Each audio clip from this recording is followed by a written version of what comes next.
Quel est l'enjeu pour la Ligue de l'enseignement au cours de ces prochains jours? Ça a été indiqué déjà, c'est un enjeu interne.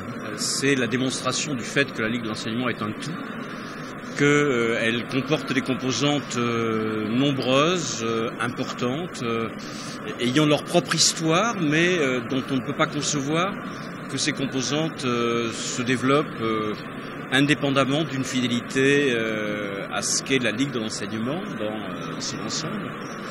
Je pense également que le télescopage de l'interrogation sur le sport et de la question européenne n'est pas complètement banal aujourd'hui.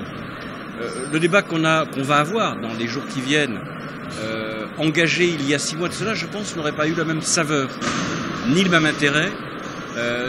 Il devrait être aussi la démonstration, ce débat, que la question sportive peut être un ciment également au sein ou au service de la construction européenne. Notre organisation, la Ligue de l'enseignement, tout comme ces secteurs sportifs, que ce soit le secteur sportif scolaire ou le secteur multisport, assume des fonctions civiques, sociales, économiques.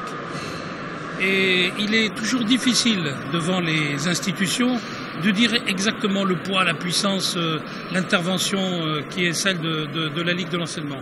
On a du mal à trouver des moyens d'évaluer notre action dans le cadre de ces fonctions civiques et sociales. Mais il y a une chose dont je suis sûr. On parle beaucoup dans le sport business de produit intérieur brut. L'enjeu de ces 3 jours ici, c'est peut-être de démontrer que le sport contribue largement au BIB, au bonheur intérieur brut. Quelles ont été les étapes de la construction du coup de cet événement avec UFOLEP et l'UCEP? Alors je pense que ça a été au départ un projet européen, un projet Erasmus+, qui a été engagé, qui n'est jamais un type de projet facile à mettre en place. Bon, moi je connais par ailleurs ce type de projet dans un contexte un petit peu différent, qui est un contexte qui fait appel à des acteurs de la société civile, où en réalité l'espace universitaire est sollicité, mais un petit peu en deuxième rideau. Alors que dans les projets Erasmus, l'espace universitaire est sollicité et éventuellement on peut faire appel à des contributions autres. Et je pense que ça a été, enfin, donner les étapes, je ne les connais pas exactement puisque j'ai surtout été spectateur de ce qui se faisait.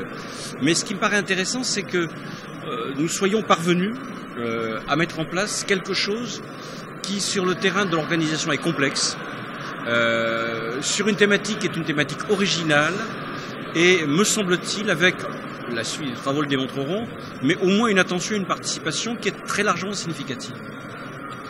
Dès 2004, où la Ligue de l'enseignement a tenu un congrès important sur l'Europe, nous avons décidé de nous investir fortement dans la plupart des grands collectifs européens, que ce soit dans le domaine de l'éducation, de la solidarité internationale, du social.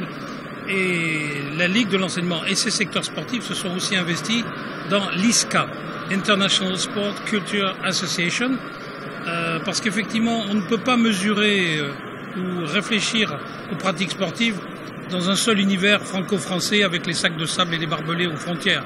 Il faut effectivement qu'on soit ouvert, et nous avons des partenariats multiples, intéressants depuis de nombreuses années.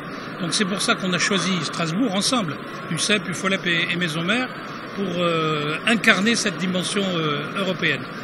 Et quoi de plus beau que de réunir ici à Strasbourg effectivement l'ensemble de nos partenaires. Au départ, c'était un simple projet Erasmus, porté par l'ISCA et l'UFOLEP, qui a bien voulu élargir à l'UCEP et à la Maison Mère en rassemblant toutes nos forces. Voilà. Il y a déjà un bel enjeu autour de cet événement. Et du coup, cette réunion, cette plateforme d'expérimentation, on va dire, quel est l'objectif pour l'avenir, pour la construction de belles choses ensemble? À mon sens, c'est d'abord démontrer qu'on peut faire des choses ensemble, démontrer que le mouvement marche sur je ne sais plus combien de pieds, mais si nous pouvions devenir à 1000 pattes à peu près coordonnés avec les différentes composantes qui sont celles de la Ligue, ça nous ravirait. Je pense que la démonstration est faite que cela est possible dans des domaines où il peut y avoir des complexités un peu particulières, qui sont les domaines du sport. Je pense également que, et ça a été indiqué par Jean-Marc Roirand, l'implication européenne de la Ligue de l'enseignement, et au travers de la Ligue de l'enseignement, la volonté de faire participer la société civile européenne à une réflexion sur le destin de l'Europe, et me semble-t-il, en ces temps de difficultés, d'incertitude que j'évoquais un petit peu dans mon discours en introduction, c'est une exigence que je trouve aujourd'hui essentielle. Et si nous ratons cette échéance, qui est l'échéance d'une mobilisation des peuples européens au service de ce qu'ils estiment souhaitable, je pense que nous risquons également de rater en général l'expérience européenne. Et la Ligue de l'enseignement, par ses engagements, par son histoire, considère que ce serait une catastrophe telle que l'ensemble de son énergie est mobilisé au service de cette mobilisation de la société civile. La Ligue de l'enseignement a 150 ans, donc nous ne sommes pas pressés, nous sommes des adeptes du temps long.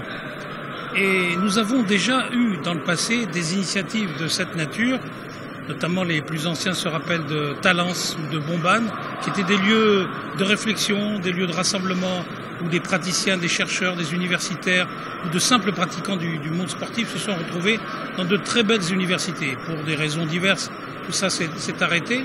Mais je suis sûr qu'ici, à Strasbourg, nous avons les ingrédients pour un événement qui va s'inscrire dans la pérennité, dans la durabilité. Voilà, c'est le sens aussi des messages que nous avons fait passer. Et dans 50 ans, vous-même, nous-mêmes, on se rappellera ce début à Strasbourg, parce que je crois qu'on va amplifier l'événement.